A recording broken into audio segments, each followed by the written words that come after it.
Good evening, everybody. You're listening live to another podcast of Real Steel Sports on Spreaker Web Radio. I am your host, James Krasnerick. Glad to be back. I haven't done a show in about a week and a half or so, ever since really the NCAA tournament wound down. A little bit of a late congratulations, but still it's in order to the UConn men's and women's basketball teams for their victories over Kentucky and Notre Dame, respectively. I will say really quickly that those are the teams I wanted to win those games. It's kind of funny though because I'd say I'm a bigger Kentucky fan than I am a UConn fan, mainly because the days of UConn being in the Big East and torturing Pitt. But I'm happy they won it because there's a great story. Napier gets a second ring, and I'm not at all bothered by his ban us thing. This is what happens when you ban us. That doesn't bother me at all. He just proved he gave us fuel. It's like, all right, you're going to sit aside next year. Well, next year we're going to come back and be better.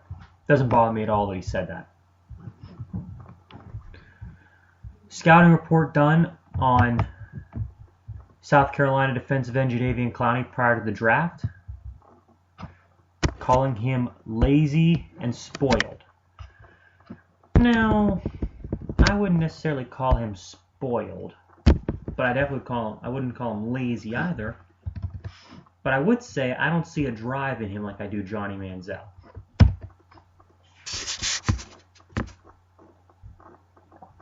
One NFC personnel man told NJ.com he's never worked hard a day in his life. Now all of a sudden you're going to give him a bunch of money and expect him to work hard. I don't see it. Let me tell you something. Clowney had a decent showing at the Combine and a very above average pro day. And again, if the Texans are going to take him number 1 overall and I just hope he molds into a 3-4 outside linebacker, then they're just wasting their time. This guy's meant to play 4-3 end. And honestly, if this was in a draft with more talent on the defensive front, I don't think he'd be going in the top 5.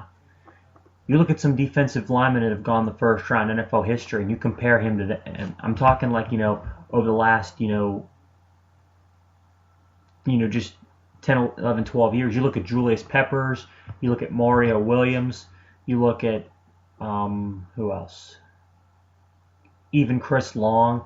Those guys were so much better coming out of college than he was.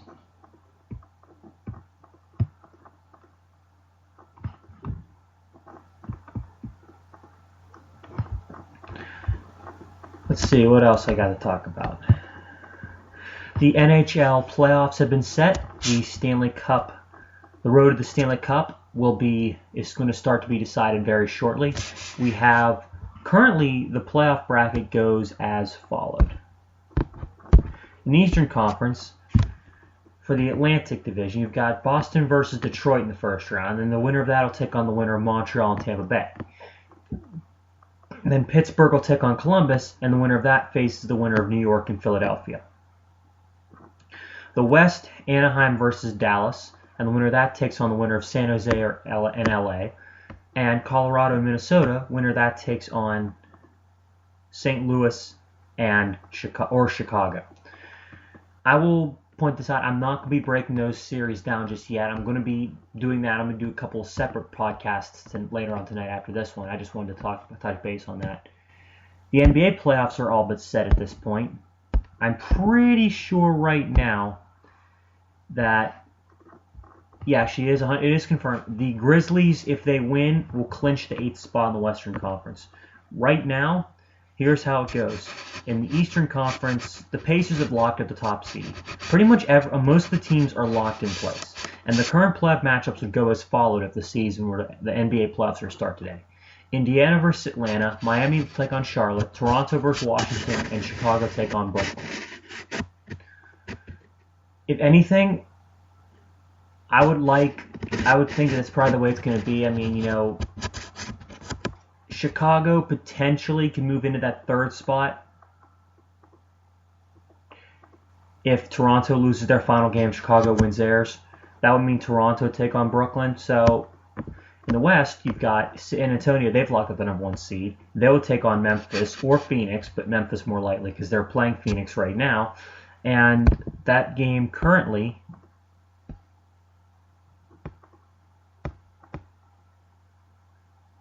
is in the second period, and Memphis is up by 9 points.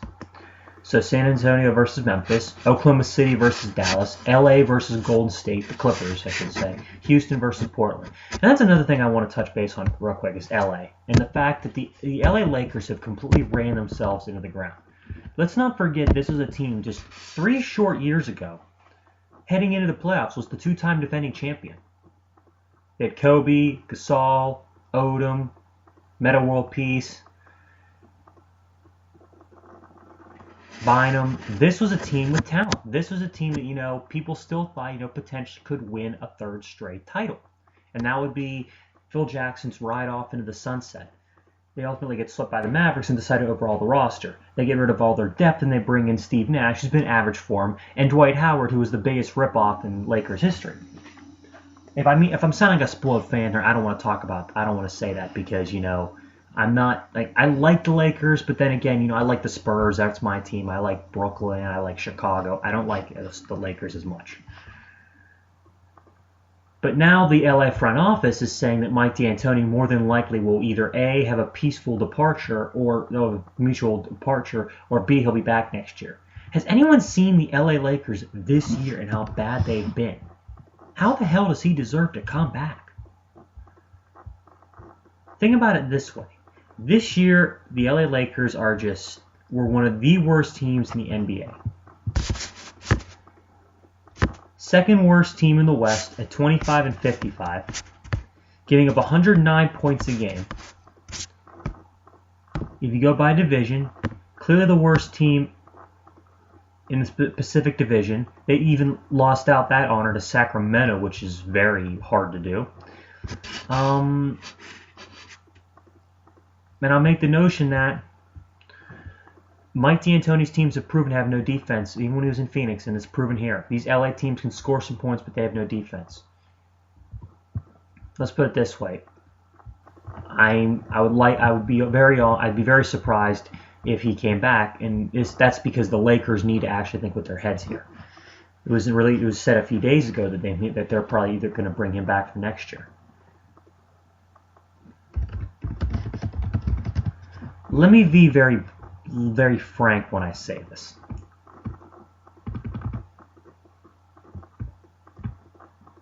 This year, Gary Kubiak, actually not listening to Gary Kubiak, he was fired mid-season.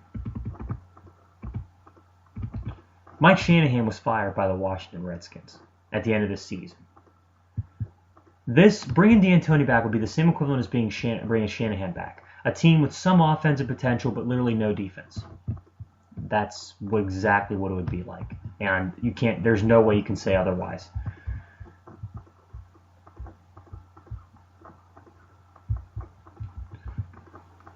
Other news to talk about. Apparently, the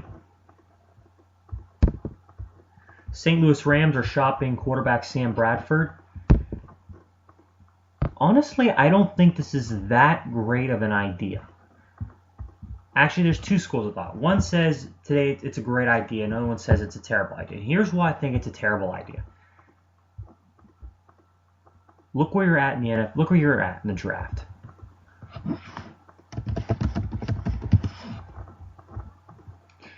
This is the last year the Redskins trade RG threw a payoff with a first-round pick.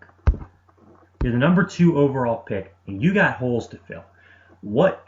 Honestly, think about it. I don't think that Johnny Manziel is going to be there because I've been saying from the get-go, the Texans aren't talking about it, but they're going to meet with Manziel, and I guarantee he's the number 1 overall pick. And let's put it this way. A team with very little offensive future, and Jeff Fisher's your head coach, taking Blake Bortles or Teddy Bridgewater in the first round, kind of frightening, because that's not going to pan out. 3 mock drafts have been filled out on NFL.com. Charles Davis's, Bucky Brooks, and Daniel Jeremiah's. Davis projects that they'll take Sammy Watkins, Clemson's wide receiver. Texans offensive tackle Jake Matthews is projected to go by Bucky Brooks. And Daniel Jeremiah is projecting that the Rams will take Greg Robinson, the mammoth tackle from Auburn. Let's put it this way. If they're smart, they'll take Watkins. But here's the point. You seriously want to trade a quarterback who has not really even got a chance to play? He's had no offensive help his entire career there. Through 4 years there, he's been injured 3 years there, he's been injured every single game because No, it's 4 years. God, I gotta get my years right. 2010, 11, 12. Yeah, 4 years. He's been their quarterback.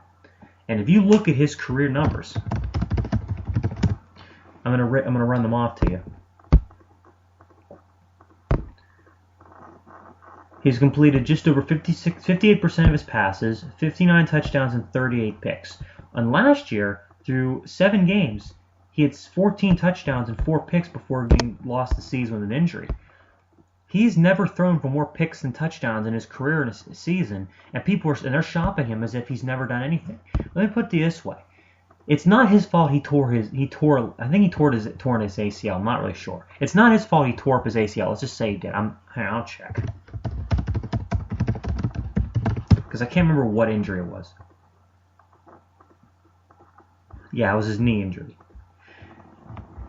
And then his second year, what was it? His shoulder injury started bothering him. You know what? The Rams were so bad his second year. They were like, 2-14, 3-13? They were terrible.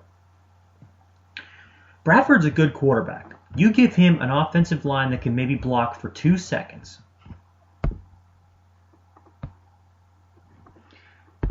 And a receiver that can maybe make some plays. So here's what I think they should do. Tell Bradford, take a pay cut or you're gone. Draft Watkins and pair him alongside Tavon Austin. That's a pretty beastly receiving core you got there. Let's see what else there is to talk about here.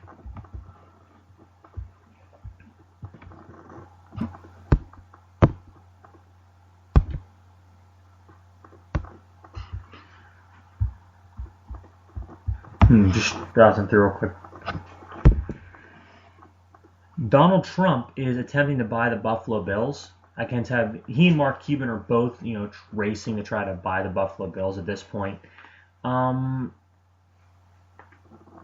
I the one who would get enjoyment out of Mark Cuban slapping Donald Trump so hard his hair falls out? Am I the only person in this country? I really don't like Donald Trump, and I love Mark Cuban. For one, Cuban's from Pittsburgh. Number 2, he's hilarious. I mean, that'd be funny as hell,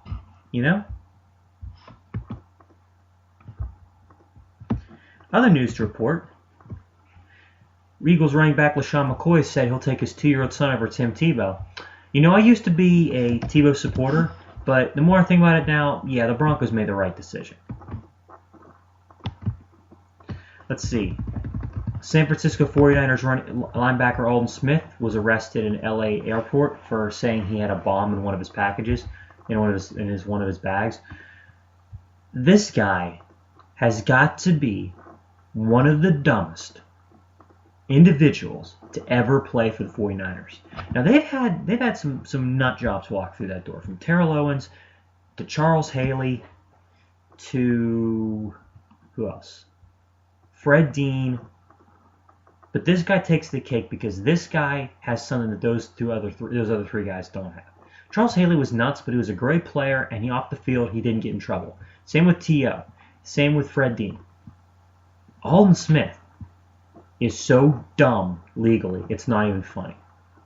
The substance problem is one thing. Now you're just saying you've got a bomb in your bag. Did you not forget about 9/11? And the fact that might have heightened everyone's sense of awareness just a tad. Yeah, I don't think he took that into account. Michael Phelps is unretired, and he is I believe he's preparing for the 2016 games. Am I the only one who doesn't give a shit? And it's not that I don't care about swimming or anything. It's just the fact that, I guess Phelps kind of rubs me the wrong way. All right, time for some polls on Sports Nation because everybody loves when I do those on my show. How would a Pacers-Heat matchup play out in the Eastern Conference Finals? Would the Pacers win in 7 or 6 or in 6 or fewer, or would the Heat win in 7 or in 6 or fewer?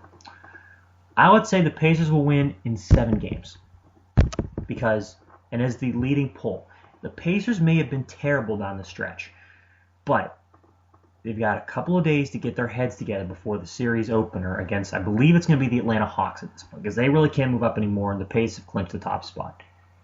This will prove how mentally far this team can go.